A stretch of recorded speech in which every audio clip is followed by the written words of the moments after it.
मान्यवरांचे, पालकांचे, शिक्षकांचे व सर्व विद्यार्थ्यांचे मी जिल्हा परिषद शाळेच्या वतीने आजच्या या कार्यक्रमामध्ये सहर्ष स्वागत करतो।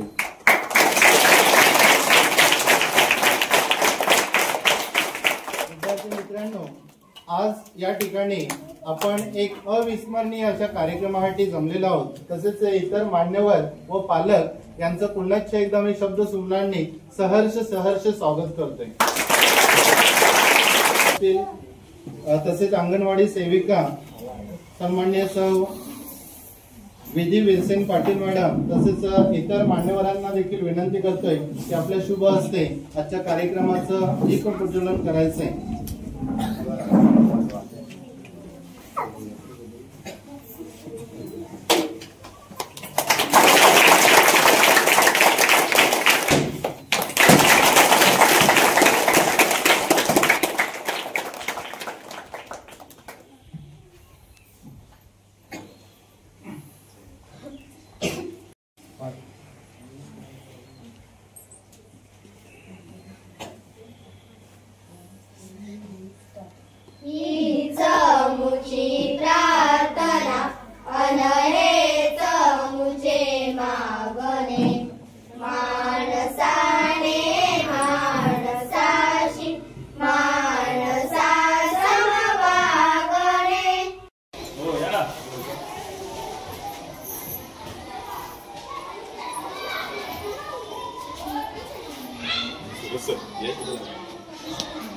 अध्यापनामध्ये पण तसंच हवं।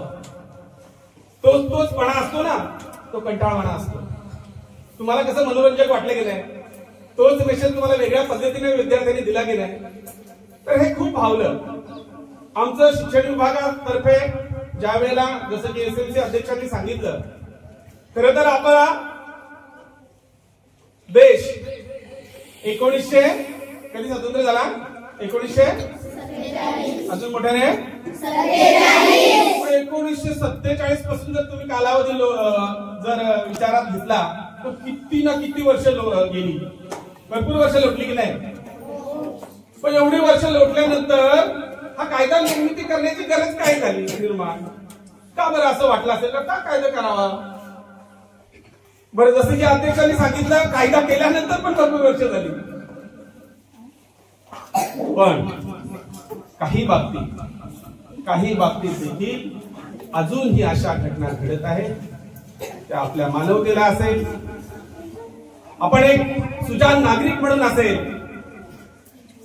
की तिथं आपल्याला मान श्रद्धेने खाली घालायला लागत असेल। पण आता ही चिमुकली, आजचा एक 14 नोव्हेंबरचा दिवस, आणि आपण तुम्ही जर विचार केला तर जेवढे विद्यार्थी आहेत ना इकडे मुलगे, तेव्हा ना त्याच्यापेक्षा जास्त आपल्याला विद्यार्थी दिसतात। तुम्ही सावित्रीबाई फुलेंचा इतिहास शोधा। आपण आपल्या शेजारी जरी अशी घटना घडत असेल आणि एक आपण सुशिक्षित नागरिक म्हणतोय ना, तर सुशिक्षितपणा आपल्यात, जागरूकपणा आपल्यात केव्हा येईल? जेव्हा आपल्या उघड्या डोळ्यांनी अशा घटना आपल्या डोळ्यासमोर घडत असतील, त्यावेळेला आपल्याला आपल्या मोठ्या माणसांना, सरपंच असतील, पोलीस पाटील असतील, अजून कोण आपल्या मोठी मंडळी असतील, तर त्यांना ही बाब सांगितली पाहिजे आणि आपणहून जास्तीत जास्तपणे शिकण्याचा प्रयत्न केला पाहिजे। आज विद्यार्थ्यांच्या सुरक्षिततेसाठी, विद्यार्थ्यांच्या सुरक्षिततेसाठी शाळा स्तरावर विविध समित्या स्थापन केलेल्या आहेत। एसएमसीची मंडळी इथे आहे, तुमच्यापर्यंत ही बातमी आलेलीच असेल किंवा युवांना तुम्ही त्या सभेला संबोधित केलं असेल।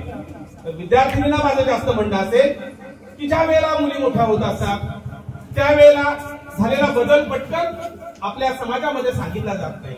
पालक कामावर असतात, त्यांच्याशी शेअर केलं की त्यांच्या हे मोबाईल आता आलेले ना, ते जेवढं चांगलं आहे तेवढं डबडं वाईट आहे, बिघडवणार आहे कडे, घडवणार आहे कडे।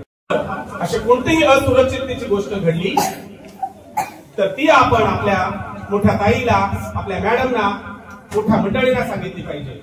बाल कामगारांच्या बाबतीत तर निश्चितच लोभस्तपणा आहे, लोभ दाखवणारे जे काही पैसे आहेत की जे आपल्याला शिक्षणापासून परावृत्त करतात, त्यापासून आपण दूर राहिलं पाहिजे। बालविवाह रोखण्यासाठी आपण सजगपणे, जागरूकपणे मदत केली पाहिजे। या ठिकाणी सर्व ग्रामस्थांनी, शिक्षकांनी आणि विद्यार्थी मित्रांनी या ठिकाणी आमचा सन्मान केला, आदर केला आणि 2 शब्द बोलण्याची संधी निर्माण करून दिली. आपल्या सर्वांना धन्यवाद व्यक्त करतोय आणि थांबतोय. जय हिंद, जय महाराष्ट्र.